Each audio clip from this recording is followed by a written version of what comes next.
Good morning, everyone. Happy Sunday. It is Kristen at Leftover Cake Chat. Sorry for the sunburn. I actually went against everything I tell my brides and went boating yesterday and did have sunscreen on, but clearly not enough going in and out of the water. And now I'm all red. So, a note to brides when I say, be careful the week of your wedding and make sure you wear sunscreen so you don't look like a lobster in your wedding photos. So a lot of things red and pink happening today, although it's not Valentine's Day. Cheers. I am back to my Rev Energy, clean energy drink on Sunday mornings. No champagne today. And this is my favorite cake growing up as a kid. Strawberry cake, strawberry frosting with strawberries. Everything pink and fabulous. That is my cake for today, and oh my God, it's so good. So, I'm going to talk to you about the 4 days of the week that you can actually save on weddings right now.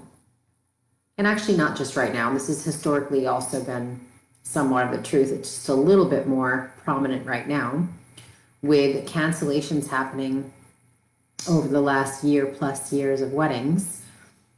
People are scrambling to find dates. As you can imagine, all of those weekend weddings that got postponed and canceled last year are being rebooked for this year and into next year. So people are really scrambling for dates for a wedding, which leads me to advise you to look at a weekday wedding. Monday, Tuesday, and Wednesday, and Thursday. Fridays, not so much, because Fridays was always a busy wedding day. Friday, Saturday, and Sunday clearly being the busiest 3 days, Saturday being the most popular day. However, I'm here to tell you that if you are giving your guests enough notice and they are traveling, they will take the time off. With so many people now working remote, working from home, not having taken any vacations or time off in the past year, you will find that no matter what day you tell them you're getting married on, they will choose and want to celebrate with you. So pick a Monday, pick a Tuesday, pick a Wednesday, pick a Thursday.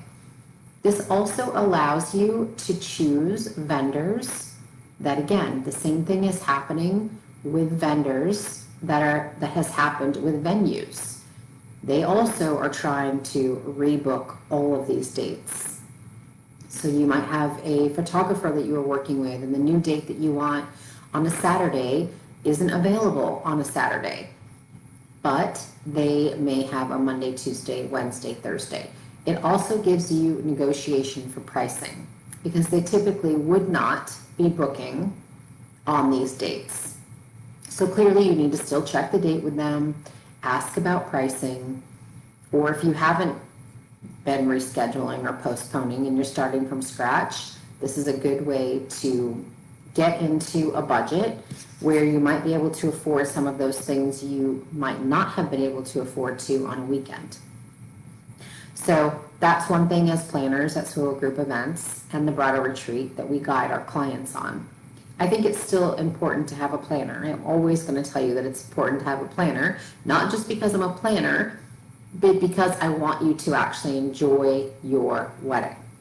And if you're worried about anything from vendors checking in to what your flowers look like to what time is the hair and makeup person coming and who goes first and who goes next, those are all things that we take off your plate. So that is why I'm suggesting to you, if you did want a weekday wedding, that you still hire a planner. And the smaller things really do matter. So you can still personalize. Please still remember what the wedding is about. It's about the two of you, regardless if it's Monday or a Saturday. Okay, so that is my little bit of a lecture this weekend, but you can also super personalize things like if you were doing, let's say you were doing a San Diego destination wedding and you want to name it Taco Tuesday, or you want to add a multiple event. So maybe your wedding is going to be on a Wednesday, but Tuesday night can be your welcome and rehearsal dinner, and you can call it Taco Tuesday or Thirsty Thursday. Just get fun with it. Make it super personal. Make it about the two of you, which is what it should be anyway. Okay, so speaking of destination weddings, my choice and selection this week is NOLA, New Orleans. That's the nickname, in case you didn't know. And I love New Orleans. New Orleans is super eclectic, just buried in history. The architecture is so fun and so beautiful. Your photos can go from amazing wrought iron balcony shots to the gardens to art shows, aquariums, river district. I mean, you literally can have a 10 backdrop wedding in New Orleans within minutes. So after doing many events in New Orleans, I will say some of my favorite things in New Orleans, aside from venues, which I'll get into as well, suggesting for you, is to personalize it, again, about the two of you, but also about the destination. So maybe you start your celebrations with beignets and coffee at Café du Monde, which is so popular and so amazing. And you probably will return there more than once when you're visiting New Orleans. You can even get down to your favorite. I'll skip a little bit. My product spotlight of the week is actually Novel Design Home on Etsy. And they literally make, they're from New Orleans, but they literally make a candle that smells like beignets and coffee.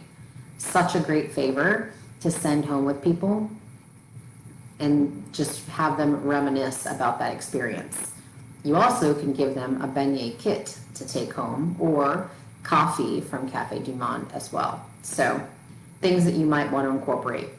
New Orleans is known clearly for Mardi Gras. If you're not into a Mardi Gras themed wedding, you can bring in the history of New Orleans. You can serve oysters, which are super popular. Hurricanes can be your signature drink.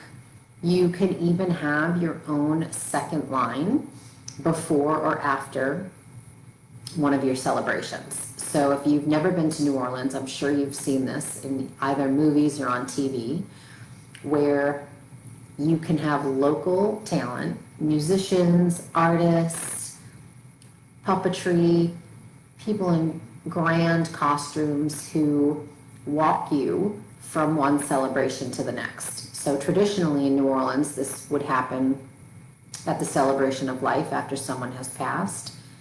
And it also is super popular to have after a wedding to celebrate that occasion. So you can get married in one location, and the second line can walk you down through any street in New Orleans, and you have a group of locals guiding you and your family and friends throughout the historic district, which is so fun. Obviously, you're going to get bystanders that are going to jump in and continue into the parade. It's just really great for photos and such a unique celebration. So that's one of my favorite things in New Orleans. Oysters is probably my second favorite things in New Orleans. They have so many places you can get married. I mean, I started a list. The city park is beautiful in New Orleans. You can actually do a little micro wedding there. You can do the Butler Fountain, which is in the park with like footbridge photos. Again, just stunning. One of my favorite venues in New Orleans is the Chicory, which is the second-story bricked, beautiful blank canvas. So you walk in and you can decorate however you want. The bricked old setting and the high ceilings and the staircases are just gorgeous. Chandeliers, stunning. Very simple, quite small, but lovely. You can get married on one of the balconies, like I mentioned, if you wanted to do that, which is obviously fun for photos, but you're going to limit the number of guests there. So you're looking at a micro wedding, that's definitely something that you can do. There is the Basin Street Station, which is super pretty, overlooking the skyline.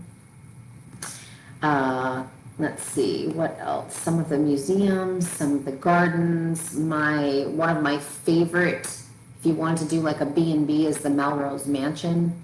Absolutely stunning. Is a little bit more pricey if you're looking to stick to a budget, but it is somewhere where you can do everything in one location as well. Let me think here, some of my other favorites. I made a list. Let me do a little sweep of my list here. Oh, the conservatory is another one. That I already mentioned the city park, but that's another location. Oh, Jackson Square is very pretty. Anywhere down on the riverfront, I think, is lovely. And you do have to get a permit in New Orleans for some locations. Obviously, if you're getting married at like a B&B or an inn, a hotel, that's not required, but some of the open areas and the city park areas are still requiring permits. And you also have to check right now, in New Orleans, they had a pretty strict requirement for gathering. I'm not sure if that is 100% lifted yet, but they were limiting the number of people for weddings and guests attending. So definitely look into that. When you're in New Orleans, you can, after your wedding or before your wedding, you could do something like a ghost tour or a trolley tour with all of your guests with you. I know they have the haunted tours of the cemetery, which is really cool. I've done that. There's a racetrack in New Orleans if the guys want to run out and do a race day at the racetrack while the girls go and be pampered, and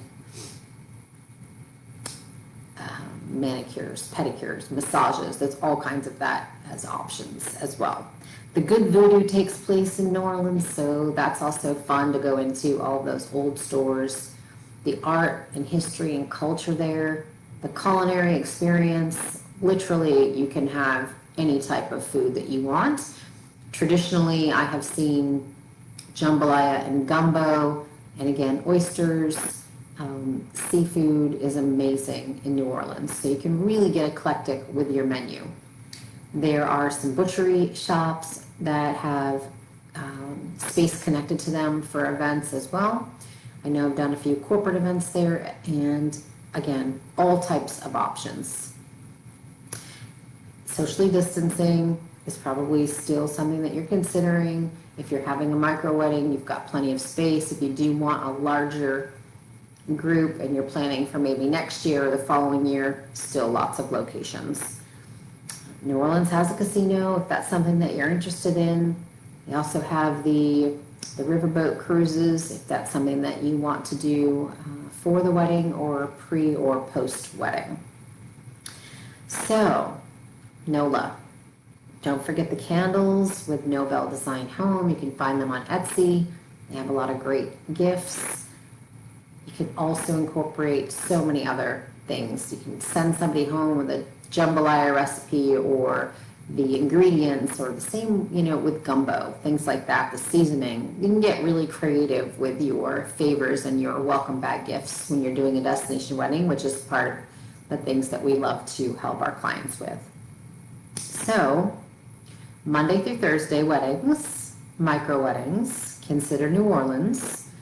If you have any questions on a destination wedding or a wedding in your backyard, you are welcome to join me every Sunday here on Leftover Cake Chat. You can reach out to us at Swivel Group Events and the Bridal Retreat. We do have our retreat date set for Nashville, October 14th to 17th. We are so excited. 20 brides gathering at the end of this year to plan their wedding with a side of wellness, which is what we love. So reach out to me, let me know if you have any questions, let the team know if you have any questions. You can follow us on Instagram, Pinterest, Facebook, Twitter, occasionally TikTok. And we would love to connect with you and help you with any stage of your wedding planning. So, happy Sunday, everyone. Cheers. Let us know how we can help. Okay, bye-bye.